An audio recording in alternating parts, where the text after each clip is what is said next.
যা কিছু করে থেকে যে বেড়া ভেঙে যে পতাকা উঁচাই ছিল সেটা ইস্যু করলো, এটা না ফালে না না ফেললে ওই যে টিএমসি লোক বাদল কুণ্ড, তারপরে হচ্ছে দিলীপ, তারপরে হলো আর নামগুলো ভুলিয়ে গেছে, এইসব 8-10 জন আসছিল। ভোলা।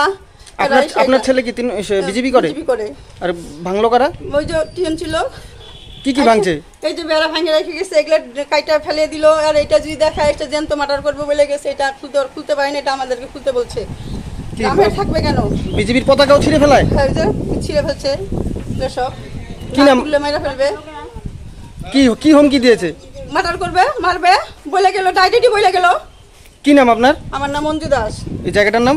এই জায়গাটা 2 নম্বর ওয়ার্ড, নিউ টাউন বলে, সূর্যসংঘ রোড।